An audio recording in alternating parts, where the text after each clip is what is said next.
Salary में हम चल रहे थे आगे। Retirement benefits. जब कोई कर्मचारी किसी कंपनी से या संस्था से रिटायर होता है तो रिटायरमेंट पे उससे कुछ फंड्स प्राप्त होते हैं और ये कंपनी के लिए एक प्रकार का व्यय है। कंपनी कह सकते हैं, नियोक्ता कह सकते हैं। तो ये कंपनी व नियोक्ता के लिए एक प्रकार का व्यय है। इसमें पहला आता है ग्रेच्युटी का भुगतान। ऐसी संस्था जहाँ कम से कम 10 कर्मचारी कार्य करते हैं, वहाँ किसी भी कर्मचारी के सेवानिवृत्त होने पर अर्थात रिटायर होने पर उसे ग्रेच्युटी का भुगतान किया जाता है। ग्रेच्युटी भुगतान के लिए जो है 2 प्रकार के नियम हैं। ग्रेच्युटी भुगतान अधिनियम 1972 लागू होने पर और ग्रेच्युटी भुगतान अधिनियम 1972 लागू नहीं होने पर। यदि ग्रेच्युटी भुगतान अधिनियम 1972 लागू होता है तो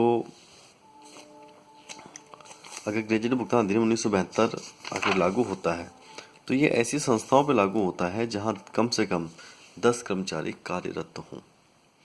तो जिस संस्था में कम से कम 10 कर्मचारी कार्यरत होते हैं वहां ग्रेच्युटी भुगतान अधिनियम 1972 लागू हो जाता है। ग्रेच्युटी की राशि सरकारी कर्मचारियों के लिए कर मुक्त होती है तथा गैर सरकारी कर्मचारियों की स्थिति में 2 नियम है। 1972 लागू होता है और ग्रेच्युटी भुगतान 1972 लागू नहीं होता है। यदि ग्रेच्युटी भुगतान अधिनियम 1972 लागू होता है तो उसके लिए 3 नियम है। वास्तविक प्राप्त राशि, पहला वास्तविक प्राप्त राशि, दूसरा सेवा काल के वर्ष गुणा 15/26 गुणा मासिक वेतन, तीसरा अधिकतम 20 लाख रुपए। जो धनराशि इन तीनों में से सबसे कम होगी वह कर मुक्त होगी तथा शेष कर योग्य होगी। वापस रिपीट करता हूं। सरकारी कर्मचारियों के लिए ग्रेच्युटी की राशि पूर्णतः कर मुक्त है।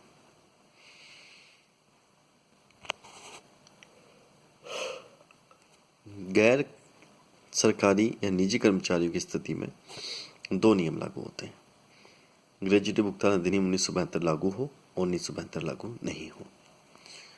यदि ग्रेच्युटी भुगतान 1972 लागू होता है तो 3 बिंदु हैं। तीनों में से जो राशि सबसे कम होगी वह कर मुक्त होगी। पहला वास्तविक प्राप्त राशि, दूसरा सेवा काल के वर्ष गुणा 15/26 गुणा मासिक वेतन, तीसरा अधिकतम 20 लाख रुपए। जो राशि इन तीनों में से सबसे कम होगी वह कर मुक्त होगी। प्राप्त राशि में से इन तीनों जो सबसे कम राशि है जो कर मुक्त है उसे घटाएंगे तो शेष राशि कर योग्य होगी। यदि ग्रेच्युटी भुगतान अधिनियम 1972 लागू नहीं होता है अर्थात ऐसी कंपनी, संस्था या व्यवसाय या संगठन जहां 10 से कम कर्मचारी हैं वहां यह नियम लागू होता है। जहां जो धनराशि सबसे कम होगी वह कर मुक्त होगी। जैसे पहला वास्तविक प्राप्त राशि, दूसरा सेवा काल के पूर्ण वर्ष गुणा 1/2 गुणा औसत मासिक वेतन और तीसरा 20 लाख रुपए। जो धनराशि तीनों में से सबसे कम होगी वह कर मुक्त होगी और शेष कर योग्य हो जाती है। अगला बिंदु आता है पेंशन। जब भी कोई कर्मचारी रिटायर होता है तो उसे पेंशन दी जाती है। प्रति माह प्राप्त होने वाली पेंशन कर योग्य होती है। दूसरा, कई बार कर्मचारी पेंशन की एक मुश्त राशि प्राप्त कर लेता है। जैसे मान लीजिए कि पेंशन जितनी भी मंथली बनती है उस मासिक पेंशन में से मान लीजिए कहता है कि भाई आधी तो मुझे मासिक पेंशन दो और आधी मासिक पेंशन के बदले मुझे एकत्रित मतलब इकट्ठी धनराशि दे दीजिए।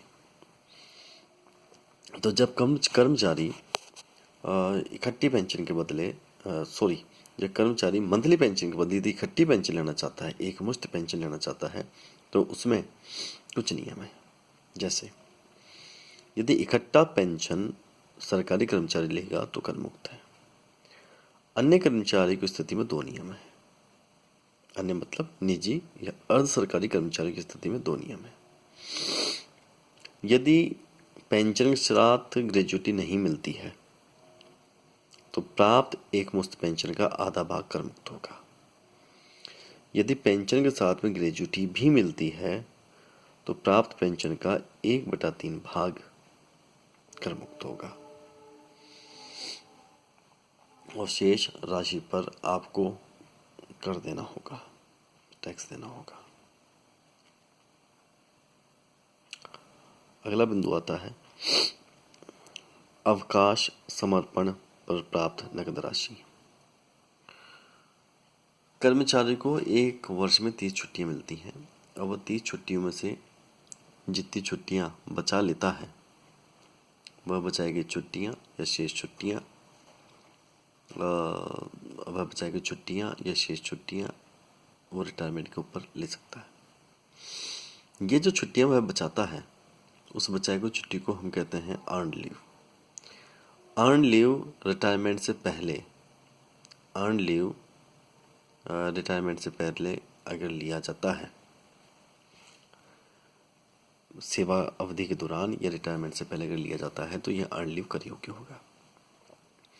यदि अर्न लीव का पैसा रिटायरमेंट के बाद लिया जाएगा तो 2 स्थितियां। सरकारी कर्मचारी के लिए यह संपूर्ण राशि कर मुक्त होगी। अन्य कर्मचारी की स्थिति में 4 नियम है। पहला, वास्तविक प्राप्त राशि। दूसरा, औसत वेतन गुणा 10। तीसरा, बकाया अवधि गुणा औसत वेतन। और चौथा, अधिकतम 3 लाख रुपए। जो धनराशि इन चारों में से सबसे कम होगी वह कर मुक्त होगी तथा शेष कर योग्य होगी। छटनी पर प्राप्त क्षतिपूर्ति। दी हुई 3 राशियों में से सबसे कम जो राशि होगी वो छटनी में कर मुक्त होगी। जैसे सेवा के वर्ष गुणा 15 गुणा औसत पर डे सैलरी। दूसरा, 5 लाख रुपए अधिकतम। और तीसरा, प्राप्त धनराशि। तो जो राशि इन तीनों में से सबसे कम होगी वह कर मुक्त होगी तथा शेष कर योग्य होगी। अब हम पहले इन चारों बिंदुओं पर हम बात करेंगे कि यहाँ वेतन से क्या आशय है। या पहले हम और बिंदु देख लेते हैं। अभी हमने देखा ग्रेजुटी, पेंशन, अर्न लीव और छटनी। छटनी का यह मतलब होता है कि जब कंपनी को कर्मचारी की आवश्यकता नहीं होती है तो वह उनकी योग्यता का विश्लेषण करते हुए उन्हें अलग कर देती है या संस्था से निकाल देती है। तो जिन कर्मचारियों को संस्था से निकाला जाता है उन्हें कहा जाता है छटनी के कारण कर्मचारियों को हटाना या निकालना। अगला आता है यात्रा व्यय में सहायता। कंपनी यदि किसी कर्मचारी को 4 साल में 2 बार घूमने फिरने की सुविधा प्रदान करती है तो उसे यात्रा व्यय में सहायता कहते हैं। यह सहायता कहते हैं। इसका अर्थ होता है कि यदि वह एयरवेज से जाना चाहता है तो उसे इकोनॉमिक क्लास का किराया, ट्रेन से घूमने के लिए यात्रा सुविधा दी जाती है तो एसी क्लास का, और अगर बस से दी जाती है तो डीलक्स बस का किराया उसको दिया जाता है।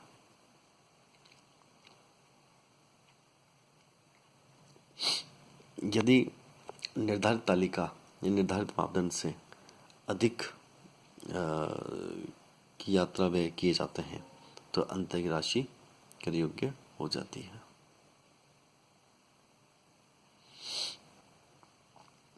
भविष्य निधि की कर योग्य रकमें। कंपनी कर्मचारी के खाते में भविष्य निधि की धनराशि जमा करती है। यदि यह धनराशि 12% तक ही कर मुक्त होगी। यदि आपका मालिक कर्मचारी खाते में 12% से अधिक धनराशि जमा करता है तो वह कर योग्य हो जाएगा। ब्याज 9.5% तक कर मुक्त है, उससे अधिक कर योग्य हो जाता है। लेकिन भविष्य निधि की जो धनराशि जो कर मुक्ति का जो लाभ है वह तभी मिलेगा जब कम से कम 5 वर्ष की सेवा उस व्यक्ति ने पूर्ण कर ली हो।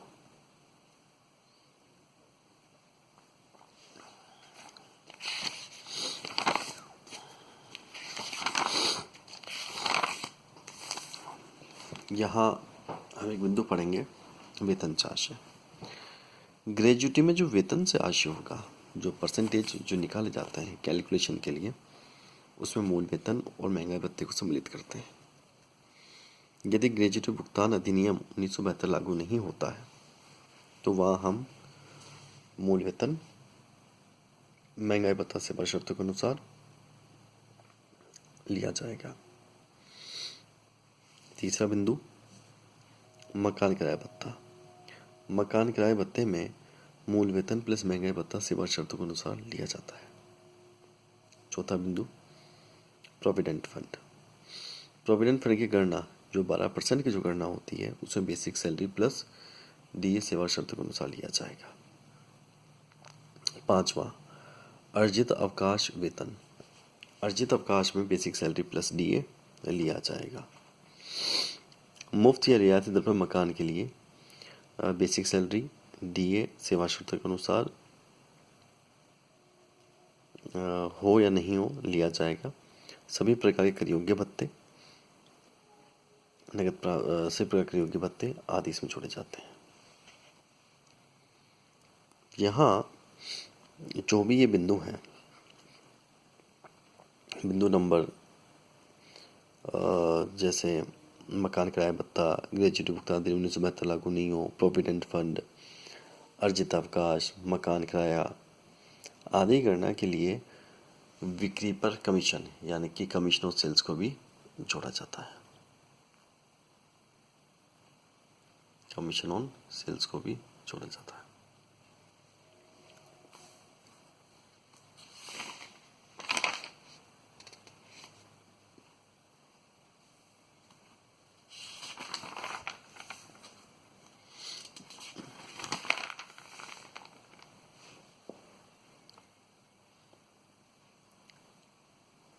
अगला बिंदु आता है वेतन की सकल आय में से कटौतियां। वेतन में से कुछ कटौतियां दी जाती हैं, जैसे मानक कटौती। वेतन शीर्षक की सकल आय अथवा 40,000 रुपये जो दोनों में से कम हो की कटौती दी जाती है। मानक कटौती वेतन की सकल आय अथवा 40 नहीं है, ये 50,000 हो गया। अब सैलरी में से जो है 50,000 रुपये की मानक कटौती दी जाती है, चाहे वेतन कितना भी हो। 50,000 रुपये कर्मचारी सीधे अपनी कर योग्य आय में से घटा सकता है। मनोरंजन भत्ते की छूट, अब यह छूट बंद हो गई है। पेशे संबंधी रोजगार कर, यदि रोजगार कर कर्मचारी चुकाता है तो कोई छूट नहीं दी जाएगी। यदि रोजगार कर का भुगतान कंपनी का मालिक करता है या कंपनी करती है तो इसकी छूट दी जाती है और यह कर योग्य आय में से घटाया जाता है। सैलरी में से प्रैक्टिकल क्वेश्चन आता है। लॉकडाउन में प्रैक्टिकल क्वेश्चन समझाना बड़ा मुश्किल है, फिर भी मैं अंत में कोशिश करूंगा क्वेश्चन बैंक बनाकर। फिलहाल आपको जो नोट्स समझाए गए हैं, जो बातें समझाई गई हैं, इनके लिखित नोट्स आपको दिए जाएंगे और इन लिखित नोट्स के आधार पर आप इन्हें याद करें, क्योंकि सैलरी में या इस वेतन के चैप्टर में सामान्यतः टिप्पणी वाले प्रश्न किए जाते हैं। जैसे 20 नंबर में 4 प्रश्न पूछ लिए गए कि भाई ग्रेजुएटी को समझाइए, पेंशन को समझाइए, कर योग्य भत्तों को समझाइए, इस तरह के प्रश्न आते हैं। धन्यवाद।